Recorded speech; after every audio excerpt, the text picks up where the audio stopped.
we'll get to you. We will start with Sarah Spencer. Hey, Brandon, how are you? Good. How you doing? I'm good. I'm great.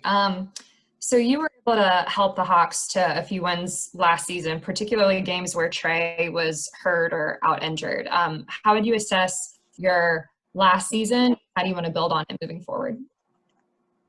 I think those games just gave me a lot of confidence moving forward, knowing that I can, have that poise to step in, whenever he's out or whenever, they need me, period, just to be, a leader for the team behind Trae.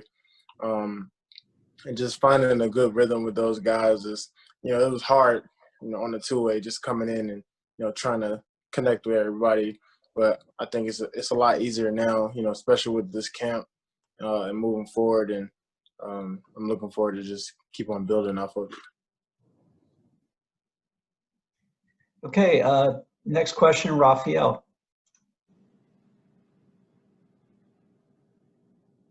Raphael, you're on mute still. Thank you. Sorry about that. How's it going, Brandon? Hope all is well.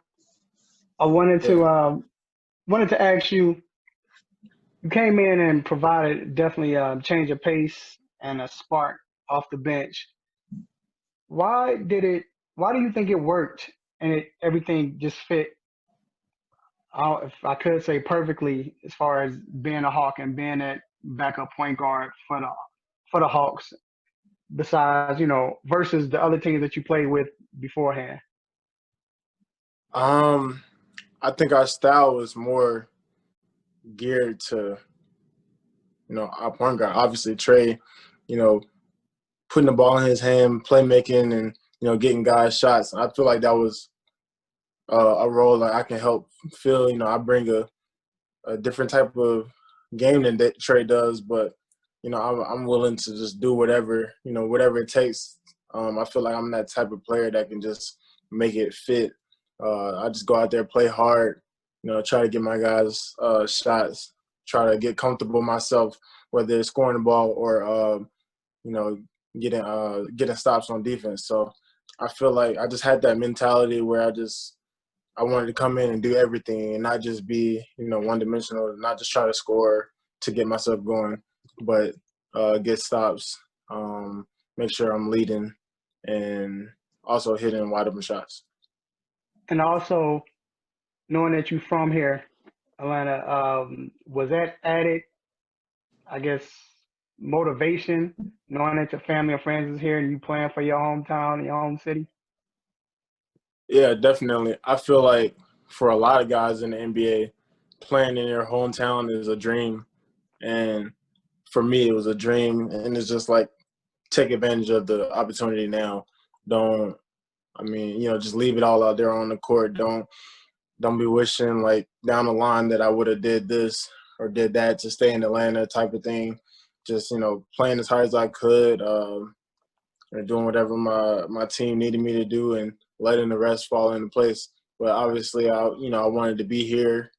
My mom is here in Atlanta, my friends, family. So it was a perfect opportunity for me to just go out there and do all that I could.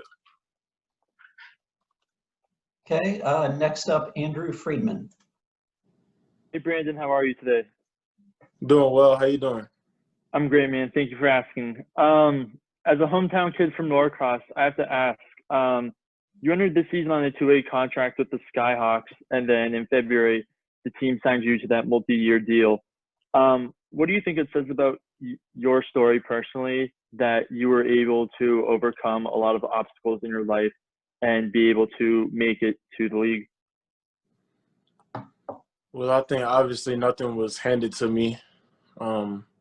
I never relied on, what people said. I always wanted to go and get it myself, whatever that may be, however that means to you guys. I just wanted to make sure I left no doubt in anybody's mind when I'm out there playing.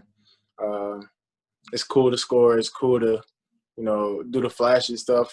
But, I feel like I started, opening people's eyes when I got to camp or I got to, guard Trae on defense in practice or something like that. I just tried to play as hard as I could, and I just kind of like let my game do the talking. But just being a hometown kid that also just helped me a lot. I have a lot of people behind me. It means a lot to me. I hear a lot of people in the crowd, scream my name and stuff, which is an amazing feeling and stuff. So, it's cool to have everyone behind me on the journey. And how are you using your story, or how do you plan on using your story in the future to inspire others who were overlooked in high school? I want to start doing some things in my community, Norcross, in that area. I'm gonna start a foundation. I don't know what yet, but that's in the works. But I've been going around like Norcross to different gyms, and I've talked to kids that you probably never heard of that's playing basketball and stuff, just trying to inspire people as much as I can, because I was once in their position. Just trying to be that voice and trying to be, because I didn't have that growing up. I was just out there playing hard, didn't know what was next or stuff like that. So just to have somebody in your ear telling you, you have what it takes, or to keep going, keep motivating you is really important for a kid like me growing up and for others out there. Thank you. Okay, next question, Chris Kirschner. Hey, Brandon. How did being around Trae for this past season help your game grow? Just watching him, also playing alongside with him, has been amazing, man. He's a phenomenal player. He does crazy things with the ball that you don't even know what to expect from him sometimes. But he's great. But like, it's cool to watch his growth. He's always willing to learn. He's always getting up shots before practice, after practice. He's that guy that just leads by example, just goes out there, plays and plays and plays. And you need a leader like that. You need a guy like that, especially if you want to get to the next level. You need someone that's willing to to sacrifice their body like Trae's done. So it's been really cool. Me and Trae really cool off the court as well as on the court.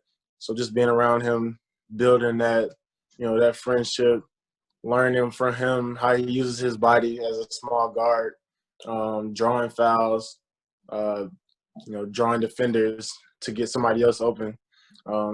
He's young. He's still learning. Obviously nobody's perfect in this game, but he's a really fast learner. He makes adjustments every game that are in his favor. So that's why he has a lot of good things about him that I've been able to pick up on, and obviously it's helped me, guard him better. Just being able to pick up on what he likes to do or whatever in practice. So it's been really fun so far. Okay, Yakiri, you have the next question. Hi, Brandon. How you doing? Good. Question for you. You just had a son, right? Yes, ma'am. Congratulations. The question for you is the same that I asked for John. Being that we are a part of this movement, the social injustice movement, being an African-American man and having an African-American son, does it kind of change perspective on how you will speak to your son growing up, or what's your views on everything as a parent right now? Well, obviously it's all new for me. I have my opinions on how I want to, approach him with like things that's going on. But ultimately my job, obviously as a dad, is to keep him safe and to teach him what to say, what to do in moments where it's just like, right there, like all the injustice, the issue, all the things that's going on. So my job for me is just to make sure he's prepared growing up, and for him to, learn as much as he can and follow the news, see what's going on, like always be aware. I think that's the main thing, be aware. Me growing up, my mom taught me yes sir, no sir, live to see another day type of thing. And that would be my same approach to him obviously no one's bigger than the law. No matter what, you always want to come home. You live to see another day. You say yes, sir, no, sir, and just ultimately be a good person, and try to stay out of situations that would cause harm to you or your family, type of thing. Thank you. Yes, ma'am. Next question, back to Sarah. So I was curious, I wanted to ask you about something you tweeted about, I think it was yesterday or a couple days ago. You quote tweeted Isaiah Thomas about the guys who went ahead of in the draft, and you said you just wanted to know what it was like being thought of. Were you talking like specifically the draft, or were you talking about like feeling underrated in general? Like, what did you kind of mean by that? I was just talking about the draft in general. Like, I obviously wasn't thought of to even be drafted by any team, so I think it's just cool. It's a grateful. It's a blessing for them to be drafted. Period. Basically, is what I was trying to say. And so, obviously, I'm the underdog coming into the NBA, trying to find my way in. So, that's really all I was thinking. As that underdog, do you ever feel like you are underrated? No, that's just something I have to prove. You're not given anything in the NBA. Like, you have a few good games. Okay, cool. Do it again. Keep doing it. So I don't feel like I'm underrated. I just feel like, any opportunity given, I have to take advantage of it at this point. So that's all, in my opinion. Okay, question from Jamila. Hey, Brandon, how are you? Good. How you doing? I'm good, thank you. So as a former participant of AEBL, my question is twofold. Would you have participated this year, of course, knowing that it's canceled, and also how important is it to have an event like that in Atlanta? I don't think I would have participated this year, just because the birth of my son, I wouldn't want to have put him in that type of situation. We weren't really sure of like the effects early on in the year, so I didn't want to, put his health in jeopardy, or my girlfriend's health in jeopardy, type of thing. But everybody knows that I love the ABL. It's the best, summer event for me. You bring everybody together under one roof and you just play basketball. That's obviously nothing else I could ask for. It's perfect for me. I think it's the top 2, top 3 pro-ams in the world, behind maybe Drew League. And so I love the atmosphere. It's always hype. It's always a lot of competition. You never know who's coming to play. And I was thinking about getting my own team in there, just try to make a run at that championship. But, ABL is so important to Atlanta, just to, bring people under one roof and just have fun. Thank you. Okay, back to Chris. Have you been given any sort of indication that the Hawks are going to convert your partially guaranteed deal into a fully guaranteed deal? No, I try not to, worry about that type of stuff. Just try to, play and let things go from there. But no, I haven't talked to my agent about anything. Haven't talked to Travis or anybody about anything. Just about what I can do in the moment is what what I try to focus on. As a follow-up, I'm guessing that ideally you would want to be back with the Hawks next season. Of course, no place I'd rather be than at home. Okay, back to Sarah.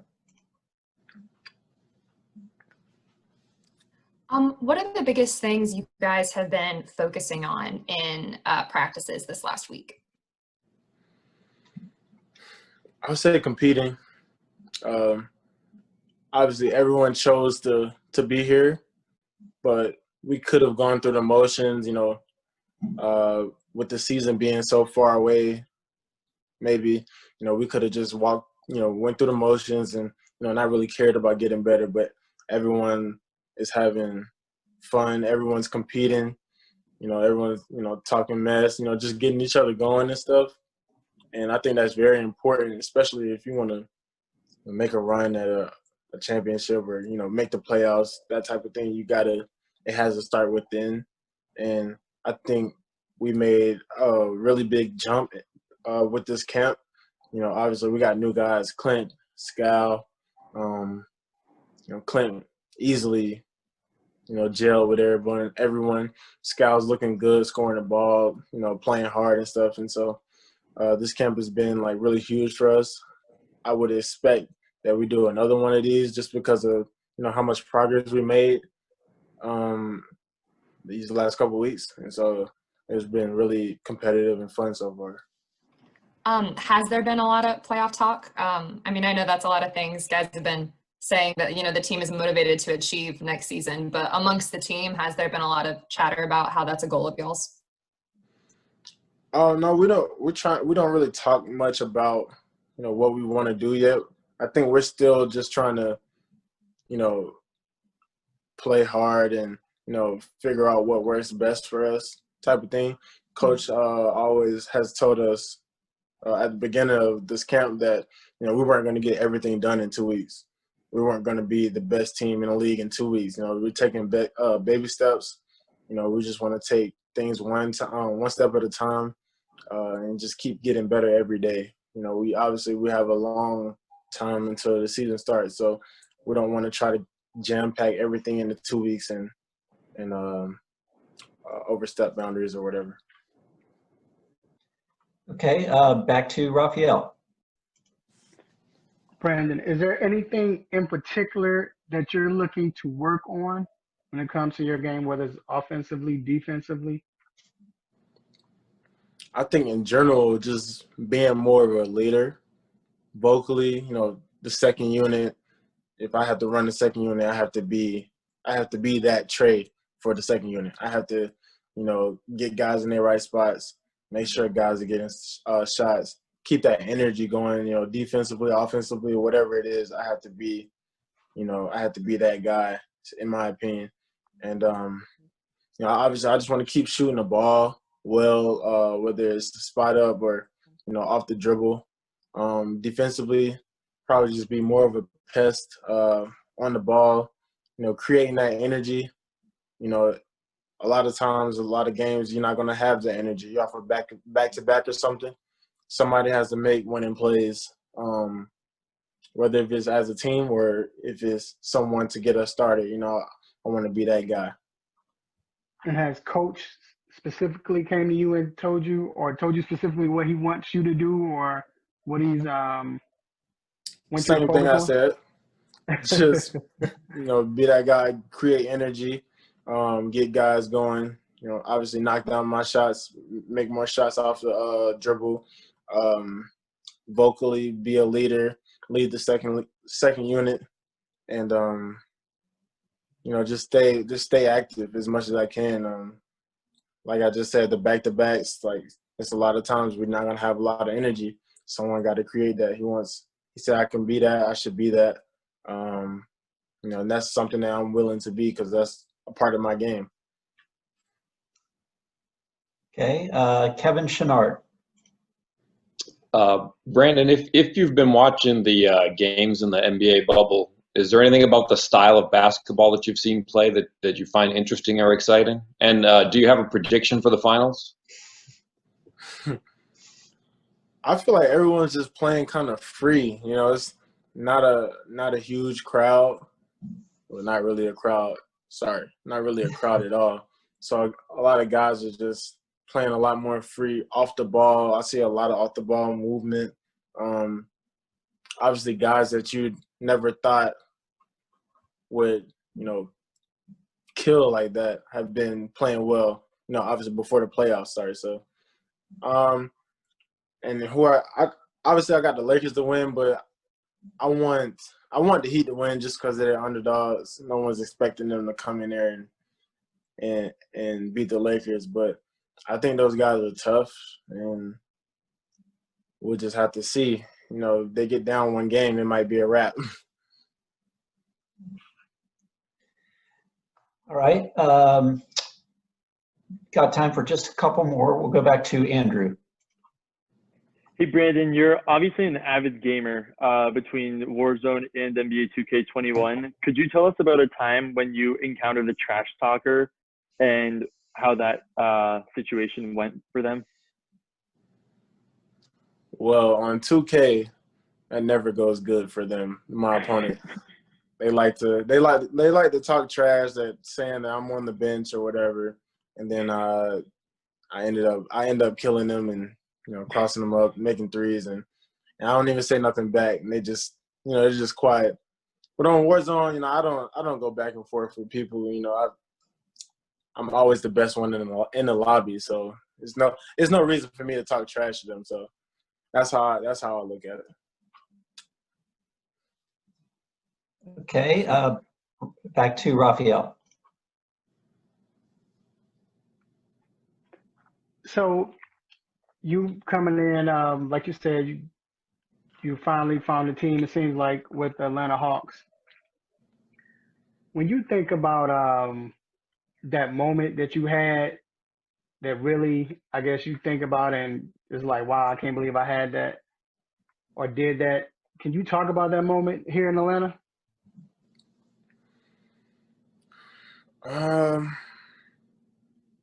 I think that moment would be against the Clippers, playing against Lou Will. You know, that was like one of my favorite players.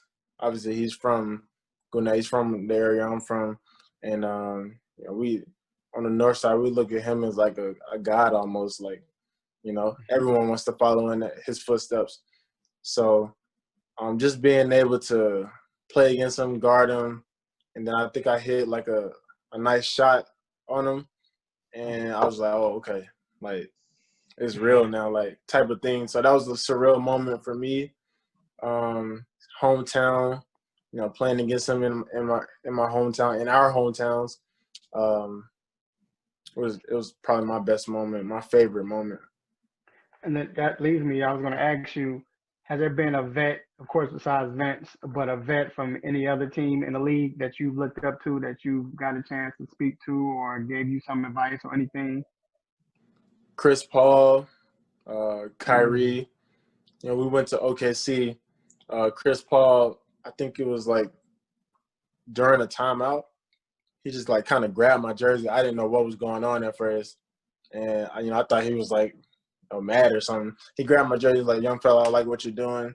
You know, you look really good out there. You know, just keep going, keep playing hard." And that was a great moment for me. You know, I never met CP3 before that. You know, I knew like some of his players that played on his AAU team and stuff like that, but I never got to, you know, play against him or anything. So that was a really cool moment for me. And Kyrie, you know, I first played against him in the AABL here in Atlanta. That was my first matchup with him. He killed us. I played really well too, though. So he remembered that game when we played in Brooklyn. Brooklyn was my first start too. So, you know, that was obviously a milestone, like a really good experience for me. And, you know, he just said, you know, I remember you from ABL, like, you know, let's hoop, let's compete type of thing. So that was also a great moment. Cool.